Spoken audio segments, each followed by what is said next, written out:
Bonjour à toutes et à tous. Voilà, je voudrais vous parler d'un thème qui m'est cher à mon cœur. C'est la synchronicité et la phrase extraite de la Bible, Matthieu 7,7, demandez et vous recevrez. Alors, la synchronicité a été définie par Carl Gustav Jung en, de cette façon: lorsqu'un événement n'a aucune corrélation avec un autre événement et qu'ils se produisent en même temps, alors on peut dire qu'il y a synchronicité si sur le sens, quelque chose apparaît. Exemple, Jung était en train de faire une thérapie avec une personne qui lui parle de son rêve en disant qu'elle avait vu un énorme hanneton dans son rêve, et au moment où elle prononce le mot hanneton, il y a un hanneton qui passe par la fenêtre qui était entrouverte et qui vient dans la pièce. Il n'y a effectivement aucune corrélation possible entre le fait de dire le mot et de demander à un hanneton d'entrer dans la pièce, et donc ça a été le point de départ pour Jung pour définir la synchronicité. Il y a comme ça plein d'exemples.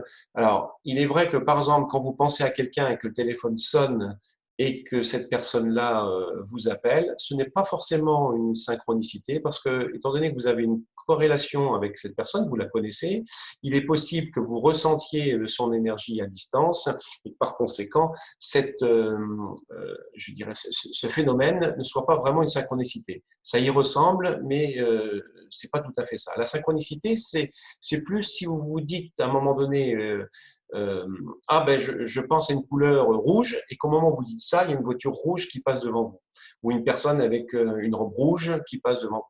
Et effectivement, il n'y a aucune raison pour que vous ayez pu provoquer le passage de cette voiture ou de cette personne avec cette robe rouge au moment où vous prononcez le mot rouge.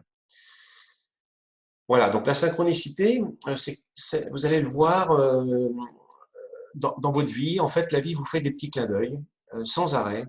Euh, Vous allez penser liberté, à ce moment-là, un papillon va venir toquer sur la vitre. Vous allez penser à un mot particulier, et dans le ciel, quelque chose va se dessiner qui va vous rappeler ce que vous étiez en train de penser. Vous regardez un feu, et dans le feu, dans les flammes, d'un seul coup, vous percevez une image de quelque chose sur lequel vous étiez en train de penser, et ce n'est pas une projection, c'est effectivement la vie qui vous fait des clins d'œil. Alors, ça rejoint un petit peu Matthieu 7,7, demandez et vous recevrez. C'est-à-dire que si vous croyez dans une démarche spirituelle, vous savez qu'il y a une part de nous qui est plus grande que nous, qui est présente. Il suffit pour cela de prendre du recul et de se regarder. Comme là, moi, je pourrais me regarder en train de vous parler à travers la caméra. Eh bien, cette prise de position-là ne peut pas se faire du point de vue du mental. Elle se fait du point de vue de l'être, c'est-à-dire cette part de nous qui est plus grande que nous.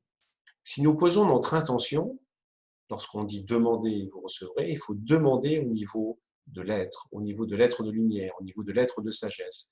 Si nous posons notre attention à cet endroit-là de nous, alors quand on fait une demande sans arrière-pensée, c'est-à-dire il ne faut pas qu'il y ait une pensée inconsciente qui va à l'encontre de notre demande, alors la plupart du temps, à 99,9%, le reste étant parce que vous avez des pensées parasites qui empêchent la réalisation de votre demande, vous allez recevoir exactement ce que vous demandez.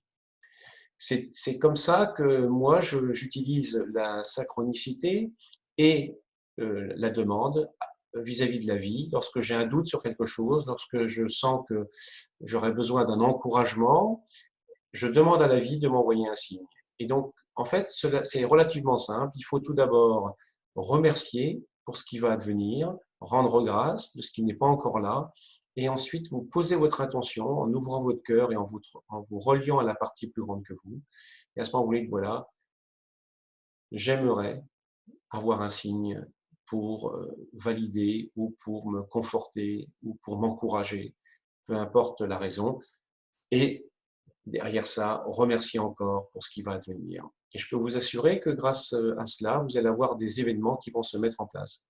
Par exemple, chaque été, lorsque je vais en Vendée, je rends grâce à la vie pour ce moment superbe que je suis en train de traverser, et je demande que, si la vie le souhaite, qu'elle mette sur mon passage, quand je me promène sur la plage à marée basse, que je rencontre des cailloux en forme de cœur qui me permettront je dirais ensuite, de les mettre dans un emplacement près des séminaires que je fais d'ouverture du cœur pour que les gens puissent, en repartant, à la fin du séminaire, prendre un caillou qui leur parle et qui a exactement cette forme de cœur. Et depuis que je fais ça, j'ai tellement de cailloux que je ne sais plus vraiment où les mettre et que je vais peut-être arrêter d'en ramasser, sachant que la vie, à chaque fois que je le demande, me permet de trouver 2, 3, voire 4 cailloux de tailles différentes, de poids différents, de couleurs différentes, mais qui sont extrêmement plaisants et qui permettent à chacun, ensuite, en fonction de ce qu'il ressent, de trouver le caillou qui lui est le plus approprié. Ça peut être aussi de dire à la vie, envoie-moi un signe, et à ce moment-là, d'avoir, par exemple, dans le séminaire Amour inconditionnel, donc pour ouvrir son cœur à cet amour inconditionnel, je cherchais une image pour illustrer mon séminaire et je demandais à la vie de m'envoyer un signe pour que je puisse voir comment faire. Et à ce moment-là, dans le ciel, les nuages ont fait quelque chose en forme de cœur. J'ai eu la chance de pouvoir prendre cette photo qui n'est absolument pas trafiquée et qui est vraiment l'instantané de ce qui se passe et on voit très nettement un cœur.